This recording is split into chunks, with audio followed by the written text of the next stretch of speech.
Hey everyone, welcome to another episode of Ecommerce Revamped. E-commerce sellers don't understand their own business. That is what my next guest is going to talk about and tell you why right after this. Welcome to Ecommerce Revamped, where we break down the hottest trends, insider tips, and strategies shaping the future of e-commerce. Powered by Miva, the engine behind seamless online stores. Now here's your host, Rob Stanley. So that's a pretty bold statement I just gave. And this person definitely knows how to back it up. Been in the e-commerce business a long time. I've been in the e-commerce business a long time. Stephen probably and I have run across each other. Let's bring Stephen on in. Hey, Stephen, good to see you again. How are you doing? Good to see you, Rob. How are you doing? Looking good. I'm doing great. Thank you so much. I'm sure, and I know for a fact you're traveling like crazy, but a lot of people are, I kind of hit everybody with a big one here about e-commerce sellers don't understand their own business. So Stephen, let's kick this off. Why do sellers misidentify their core business?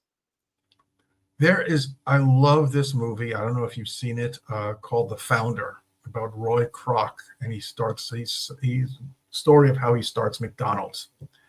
And there's a fantastic scene where he meets with a finance guy. The finance guy goes through his books and his business, and he says, "You don't seem to know the business you're in. You're not in the burger business. You're in the real estate business." And I was watching that. I think it was probably on an airplane. And it was just like, oh my God, that's so true about e-commerce sellers. E-commerce sellers, they're selling products, and you talk to them, and they talk about being in the product business, but everything that they're doing is focused on keyword targeting, their customers, their audience, ACOS, ROAS, retargeting, lifetime value, all of these things. They're in the marketing business, not the product business.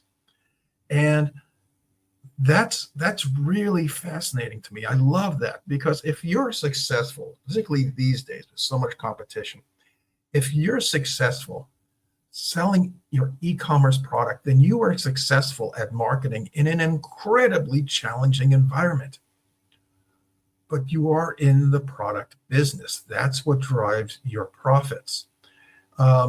If you're smart enough, clever enough, or if you hire an agency that's strong enough, and they take your sales from, let's say, 10 units a week to 10 units a day, that's 7 times your business. But if you're only making this amount of profit per product, then you're multiplying this by 7 times.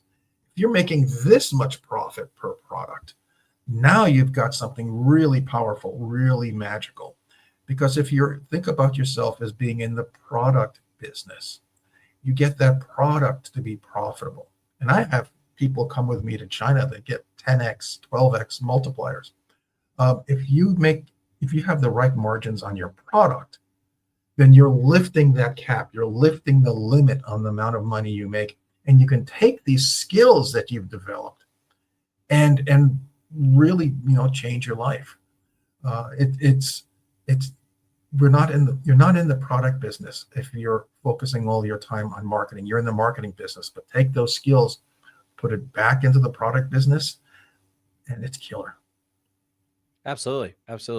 And correct me if I'm wrong, Stephen, we're not saying that those things that you mentioned, like marketing and ACOS and things like that, are not important, or even, pay-per-click stuff. It's just, let's say we're getting ready to launch a new product. Okay. Should I be focused on the product or the person buying the product? Good question. Definitely the person buying the product. And that goes all the way back to the beginning of figuring out the product. But I want to make it clear. It is extraordinary to have all of this knowledge and this experience in marketing, but apply it to something that's really going to make you money. I'm not saying don't have that. You need that. But when you put it together with a product that's profitable, then things just take off, which actually ties into your question.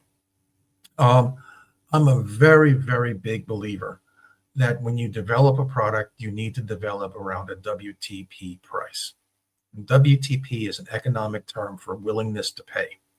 So understand what your customer will pay for a product before you even begin the manufacturing. As you go through design, make sure that the design decisions are made so that the final product can be profitable based on a WTP retail price. So for example, if you know that customers will pay $50 for an item, then you want to make sure that your raw cost, your manufacturing cost, is 1/10 of that. That gives you a 10x multiplier, $5. And you can make all those decisions when you're designing it, when you're negotiating with your factory, when you're choosing what materials to make. All of that comes down to reinforcing that WTP price. If you're able to do all of that based on the customer, the buyer's perceptions, now you've got a product that's very, very profitable. And you and I have both been around for years, you know, back in the original Amazing Selling Machine days. If you could get a 3x or 4x, that's fantastic. We're not in that era anymore. These days, you need at least a 7x. And during, you know, questionable times of tariffs, pandemics, shipping nightmares, a 10x is a lot safer for you. Yeah, absolutely. You brought up a good point, and I'm going to give a quick story to this because it's right in line with what is somebody willing to pay. So I had a person come to me with a product. They wanted me to invest it with them in this product. And basically, a long story short, what we did is we made a 3D model of it. We ended up going to actually Pick Food, which good friends of ours. And we put it up there and basically asked people what would they be willing to pay for this item. We gave them the whole description, the whole breakdown, a couple of different images of it. And it ended up, final result actually was less than we were going to land it for. And and also there just wasn't enough demand because we asked them, first of all, would you buy this? And then second of all, how much would you pay? And unfortunately, there wasn't enough people willing to buy it. It was very low. And second of all, but the price they were willing to pay was less than our landed cost. So I scrapped the whole thing. And this guy was like ready to go. He's like, I got the factory ready. I got, we're ready to make the molds and everything and give them money for it. And I'm like, slow down here. So there's a great example of, saving money and not coming out with a product that would have failed and absolutely cost myself and the other gentleman a lot of money. So do you have any examples like that, Stephen, that you could maybe share? Oh yeah, I've got a few, but one of the more famous ones is Porsche. Porsche came into the SUV market. They knew that they were, stepping far away from what everyone expected from a Porsche. So they put together focus groups. They put together focus groups of actual Porsche owners. They put together a focus group of new young families and so on. And every design decision went in front of the focus groups. And they asked them, do you want this? And how much would you pay for it? And even down to the cup holders. And again, this is a famous story. Harvard Business Review uses this. Their response was that they wanted the cup holders. They wanted more cup holders. They wanted bigger cup holders. Porsche asked them about their famous 6-speed transmission. And they said, no, we're carrying kids. We don't care. They listened to the customers. The engineers were pulling their hair out. They listened to their customers. And when they launched, they were immediate success. Within 10 years, they were the category leader and responsible for half the profits of the company. Now, in the Harvard Business Review article, they go into a Chevrolet product that was launched the same time. Their advertisements were, we threw the bean counters out the room, which says, let the engineers make the decisions. Well, the engineers made their decisions and the car was an absolute failure. So Porsche is really the grandest example of WTP pricing. But I've got one of my students who had a fantastic product for people to play golf and practice their golf game with.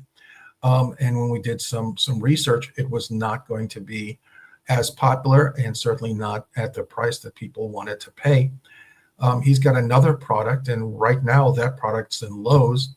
We need to talk about marketing because we're doing no marketing and this thing's just taking off organically, which I guess is a bit of a pun because it's a garden product. But organically, it's blowing up because we knew what the WTP price was from the very beginning. That's awesome. And great story on the Porsche. I think I heard bits and pieces of that, but that's a absolutely great story. So Stephen, how about this? sellers, let's say that they're going to go, they got to first get some sort of a product put in front of either a focus group or some people to try to solve a problem. And hopefully they've done their research. But when it comes to, let's say, differentiating your product today, like, how should sellers think about differentiating today versus in the past? Oh, you're just pulling up all of my favorite stories. Right now, most people are taught to differentiate by finding that successful product and then going online and looking at the reviews and saying, oh, okay, customers want this to be different. They want that to be different, and so on. Almost, and pretending that nobody else is looking at the same things. Statistically, that's wrong. And the example for this one comes from World War II.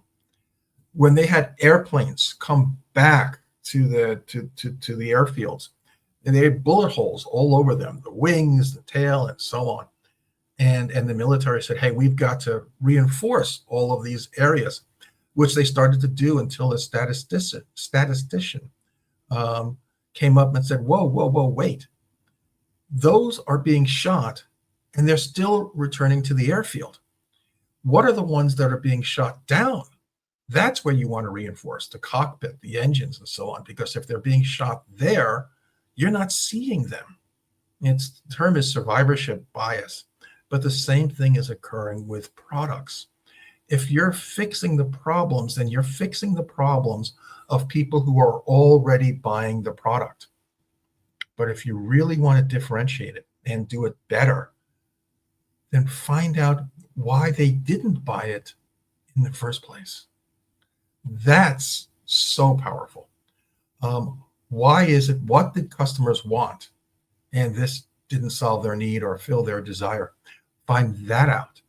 And I was lucky enough to be part of that specific situation. When I was at Microsoft, I was global business manager for worldwide retail sales and marketing, which sounds impressive, except we were, a software company. We did have some cool hardware, and one of those being the Xbox.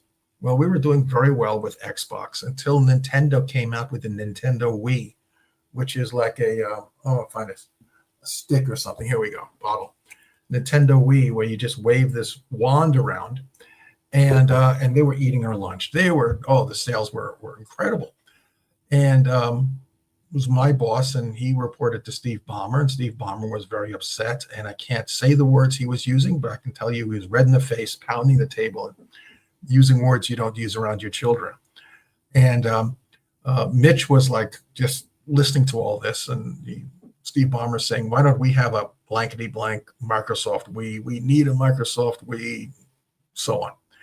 And Mitch said, when he got it word in, we could do a Microsoft Wii. It would be a better Wii, but we're not going to do a Microsoft Wii. We're going to give customers what they wanted in the first place. And that one sentence was, that's an entire MBA education in one sentence. We're going to give customers what they wanted in the first place. Customers didn't want a wand. Customers just wanted to be able to control their game without, the little gamepad. They didn't want joysticks and button mashing. So what did we come up with? We came up with the Microsoft Kinect, which changed the industry because you can control the game with your hands, your face, your body. That's what customers wanted. So it's not a better Microsoft Wii or a better Nintendo Wii. It's the Microsoft Kinect, the Xbox Kinect. And that's the same thing as looking at where the airplane had bullet holes. Well, we could compete like that, or we can understand why it was not coming back, why customers were not buying it in the first place. That's a real life example. That's a great story too. I mean, I always saw the Wii as a fun gaming system, but the true gamers were always on Xbox, because they had that true sort of gaming style, but yet you could still get that sort of Xbox Connect, a Wii thing from it. So yeah, interesting story. So Stephen, we're going to take a quick commercial break. And when we come back though, I want to talk to you about, should sellers or brands still expand into the retail? And I know that's a favorite hot topic for you. So we're going to talk about that right after this commercial break. Looking to take your e-commerce business to the next level? Meet Miva, the platform powering seamless online stores with the flexibility you need to grow. From custom solutions to user-friendly tools, Miva helps you create unforgettable shopping experiences. Ready to transform your business? Visit miva.com/podcast and see what's possible. Yeah, so head on over to miva.com/podcast. We got lots of cool downloadables. Hopefully here the next couple of weeks, we're actually rebuilding that site. So go check it out, miva.com/podcast. There's going to be a lot of really cool downloadables and cool things over there for you guys to take a look at. Listen, I'm here with Steven. We're talking about e-commerce sellers don't understand their own business. And we've talked about a lot of great examples of different ways people could do products or look into why they should make a product to fill a niche or an issue. And one of the hot topics I know Steven likes to talk about, and I always hear it all the time too, is should some of these brands still expand into retail? How is that, Steven? Is it still a viable space to go into? It very much is. The Department of Commerce does regular reports every quarter, and e-commerce at this point, in its entirety, is just about 16% of the retail market, which means that it's just about 84% of products are sold in stores. And customers don't care. They choose to shop online when it's convenient for them to shop online. In bed at 2:00 in the morning, at the office when the boss isn't around. These are the times that they're shopping online. And they choose to shop in stores when they can shop in stores. Shopping in store is a communal activity, going all the way back to the drawings on cave walls where they see the whole community hunting some big animal, but the whole community is also gardening and bringing in, the crops. It's hunt and gather as a communal spirit. People say, hey, I'm going to Home Depot. Anyone want to come along? Anyone need anything? I'm going to Walmart or whatever. Kids go to the mall, and it's as much social as anything else.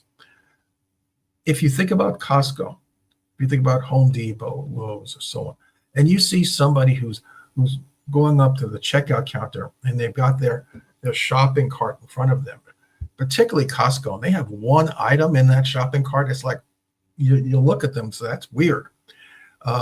You go into a store and you see all sorts of things between you and wherever you want to get to. Let's say you're going to go buy a hammer and you walk along and you see hoses and you see light bulbs, or if you're like me, you stop and look at the barbecues. And finally, when you get to where you want to go, you've got other stuff in that cart, and it's scientifically driven. They've done all sorts of studies, so they know what eye level to put things on and everything else. They want you to put more things into the cart. As much as e-commerce tries to do that, there's oftentimes that truck is coming down the street with a box, and in that box is one item, just like one item in the bottom of the shopping basket. So literally more things are bought in store by a grand amount.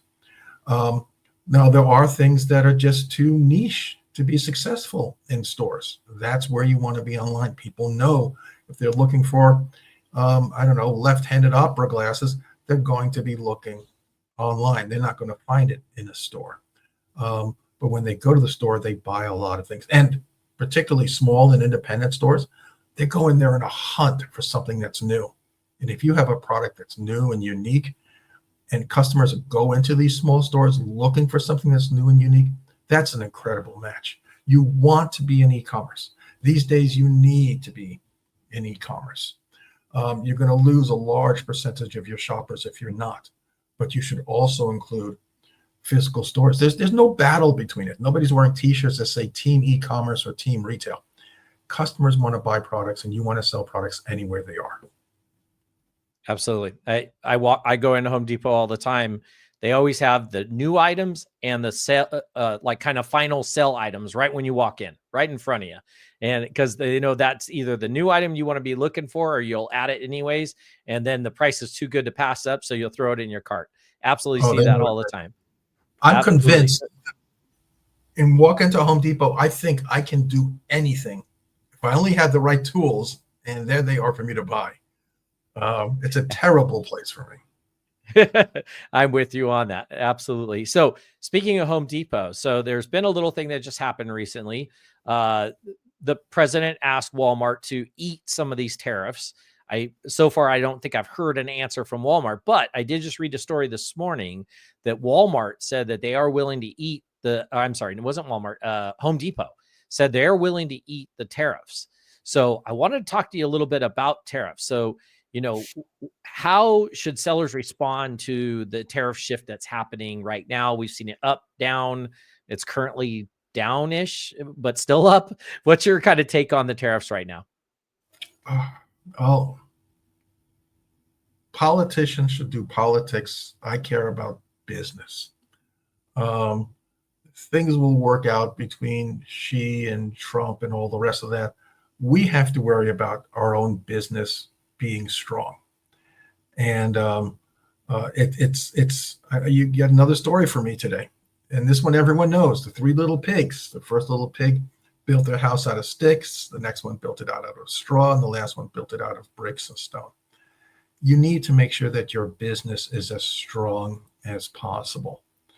And my friend Athena Severi sent out a great email, taking a controversial point, saying, guys, make sure your business is strong. We have tariffs going on right now.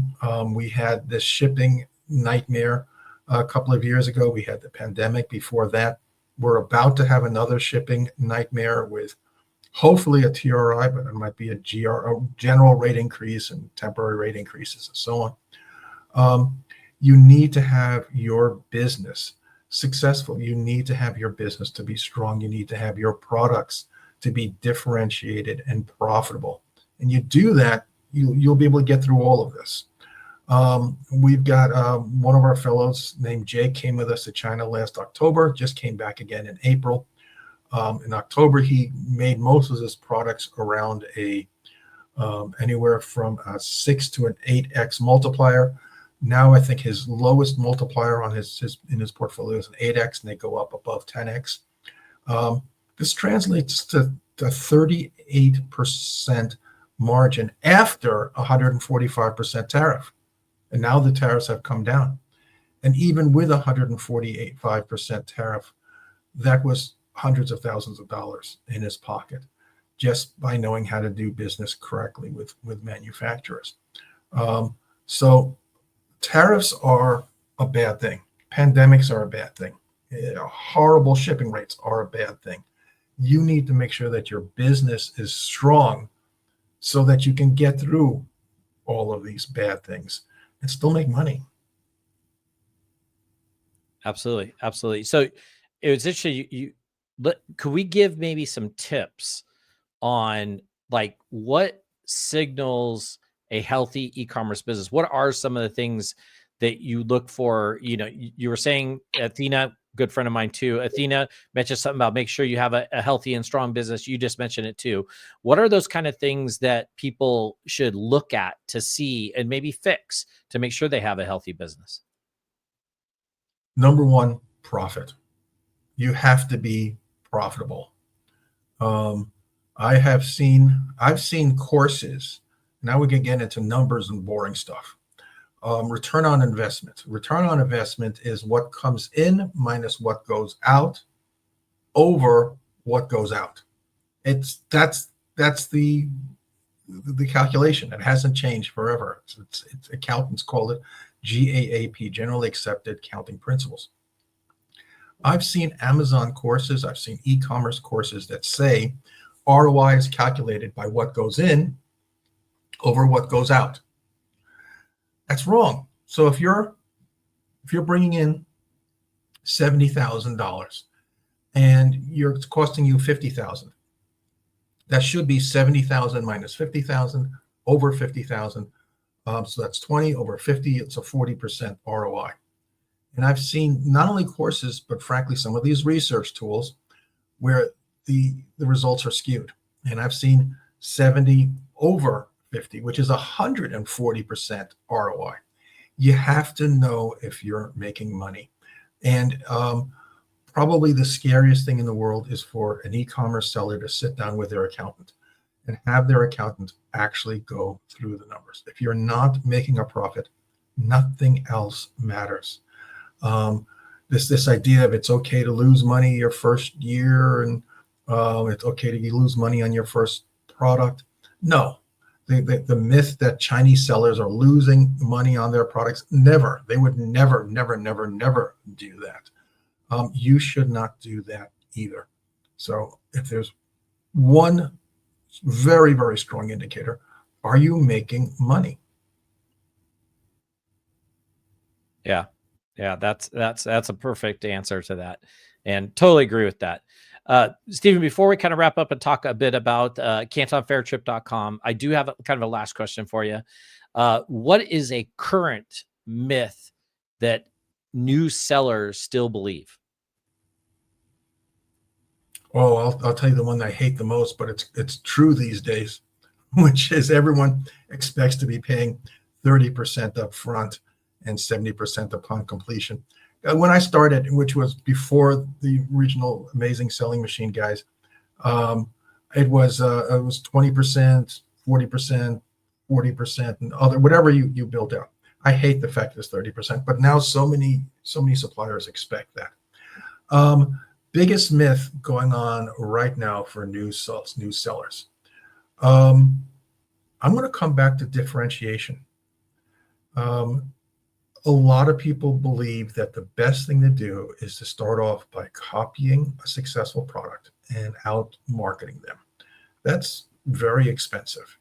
And you have to have some really good skills. Differentiate your product, make it stand out. What Jack Trout called differentiate or die.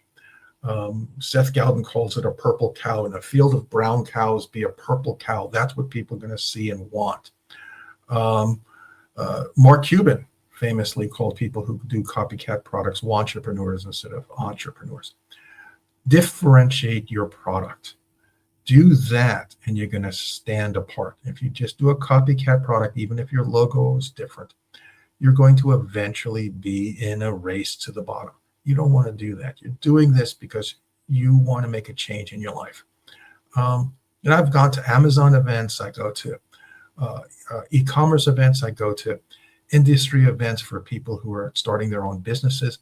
And every one of the people sitting in that chair has friends who are complaining about their job, their life, and everything else. You come to one of those events. You listen to this podcast. You're taking action. That takes amazing bravery. You're taking action. You're trying to make changes to your life. You deserve the best information we can give you, the best support we can give you, because that's not an easy decision to make. You're taking that path. Good on you. Let's see how we can help. Absolutely. I love that. I'm clapping, actually. That is such a great answer. And so true. So true. I can give you another myth that's very scary, but it has to do with Amazon, not specifically e-commerce. So it may not fit exactly Miva's wheelhouse. But in Amazon's a publicly traded company. Every April, there's a shareholder report. It hasn't been reported the last couple of years. Andy Jassy did his first year. But you can go back through the reports and you can look at how many people are selling on Amazon, how many people are making over $100,000 a year in sales and over $1 million a year in sales. They announce this. They report it. Look at those numbers. And remember, we're talking sales, not profits. The last one I saw, which was a few years ago, Andy Jassen's first year, there were 2.1 million people who are active sellers on Amazon. It means they have professional accounts or they've done something within the last 90 days, such as buying advertising, and 160,000 people making over 100K a year in sales. The people, that's a very low percentage. But there are people doing wonderful, wonderful business. I've got someone in one of my students who's doing over, I think it's $6, but it may be as high as $8 million a month selling on Amazon, selling online. So you can do it, but the people who are doing it, they're not following all the same rules as everyone else. They're breaking the rules. One of the rules they break is they differentiate their products. They don't copy the products. That is absolutely one of the things that's always told is you got to differentiate, you got to be unique, you got to, don't just take an existing product and slap a label on it or slap one little change to it. You got to definitely be unique. And those are the ones that when I've talked to from being, in the Amazon world for, on the SaaS side, at least for 6 years, talking to just thousands of customers, those are the ones who are very successful. Those are ones that, when they made a product, made it from scratch and made it specifically to solve a problem, they're still in business, still making a lot of money. So Steven, my first big success was pillowcases. I promise last story. Go ahead. No, go ahead. For people who let the dog sleep on the human bed. So split into two parts. One half said the dog sleeps here. One half said the wife sleeps here. And the very edge said the husband sleeps here. Fantastic product. I didn't have to invent the wheel. It was just a fun product that wasn't out there yet. And it met an audience that was 52% of all dog owners let the dog sleep on the bed, 72% for small dogs. So you don't have to invent the wheel. Just understand your customer and give them something that they want. Love that. Love that. Absolutely. Thank you so much, Steven, for all those great stories and all that great information. And what I'd like you to do is tell everybody a little bit about yourself, a little bit about cantonfairtrip.com and what kind of got you into that. And fill everybody in.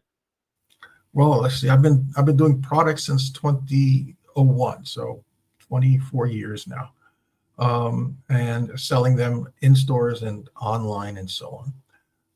I've had products on every major morning show. I've had products in online in Amazon vendor. I've had magazines in big box stores. I've even had products in the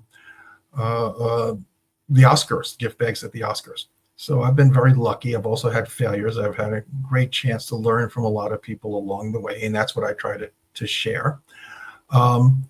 But because I didn't come up the traditional way of starting off with Amazon courses, I also have a complete focus on products. Oftentimes I have a different path that I put people on. And part of that is going out to the Canton Fair twice a year here in China. I'm actually in Bangkok. I just arrived from China on a flight a couple of hours ago. Once you meet your suppliers and you get to talk to them in person, and you understand how to do business the Chinese way, then you can save a lot of money.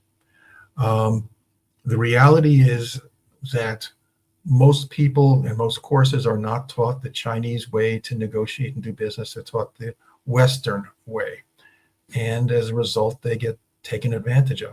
I'd love to say, come to China and you'll immediately save 10, 15%, 20%. But the reality is there's not a single factory that's going to turn around and say, oh my goodness, look, there's a white guy walking in our door. The reality is they're not going to turn around and take food off of their table and give it to you. They're not going to stop paying their workers and give you extra money. The reality is that they've been overcharging you for years. So you show up and they suddenly, cut all this amount of money off of you. It's because of your prices, because they've been overcharging you. Right there should be an indication that you didn't get it done correctly the first time. There's something called guanxi, which is a mutually beneficial relationship. It's a business relationship. We don't even have a word for that in English language, but it's so important in China that they do. You want to build that mutually beneficial relationship. The more value you bring, the more value they can bring to you, which means bringing the price down. So we teach you how to do that. We teach you the only two things that you can do to bring price down. And then we also do things like we take you to the port and we teach you all the shipping scams and everything. I don't know how many people have paid for Matson service or super Matson service, but I hate to tell you this, there's no such thing. It's just a made up fake thing to get more money from you. There's piles of scams in shipping. So we take everyone to the port and we teach them about shipping and shipping scams. And this time when we went, so cool. 25% of the port of Guangzhou, Nansha, which is the 6th busiest in the world, is all automated, all run by AI. It's all robotic, and we got to see that. Talk to the general manager and stuff like that. We take people to certification labs. You're in China, you might as well learn all about your own business. We spend a day with business, spend a half a day with a business, with an attorney, learning about business law in China and so on. So absolutely, the fair is the largest trade fair in the world. It's the size of 4 airports. You're going to see products you've never seen before. We'll teach you how to get the best products at the best prices. And then we teach you a heck of a lot more as well. And by the way, we see pandas. Everyone gets a VIP trip to see. Nothing wrong with that. Nope. Canton Fair, been there many times myself. Actually, I still have my original badge from the first time I went. And we'll have to drag you with us in October. Yeah, I'm saying this on air so your boss hears it. I'll have to talk to him about it, and we'll see what we can do. Steven, tell everybody how they can reach out to you if they want to get more information, and obviously, give a plug for the website. Sure. Well, the Canton Fair trip is cantonfairtrip.com. We also have an incubator program that's under productdevelopmentacademy.com. And to reach me, it's just Steven at productdevelopmentacademy.com. That's easy. That should be really easy for everybody to understand. And definitely take a look at cantonfairtrip.com. I would start looking now because October comes up very quickly, and you're going to want to be ready for that. And by the way, don't go there in October expecting to buy something before Christmas and have it ready. Probably not realistic. You should have been on the last trip, which was April, if I'm not mistaken. Steven, always great having you on. Great stories. Really appreciate you coming on. And thank you so much for sharing. Hopefully everybody now understands, e-commerce sellers don't understand their own business. Hopefully with these, people will start to understand some of the things going on in their business, things they need to change, maybe some changes they need to make. And definitely they need to go cantonfairtrip.com and go check that out. And if you have any other questions, reach out to Steven. He's always happy to get back to you. He is on the road. Give him a little time to get back to you. But Steven, thanks again for coming on the E-commerce Revamped podcast. I really appreciate it. Always great to see you. Thank you. Thank you. Thanks for tuning in to E-commerce Revamped. Ready to take your e-commerce business to the next level? Visit Miva.com for the tools to build seamless online stores and unforgettable customer experiences. Until next time, keep your cards full and your customers happy.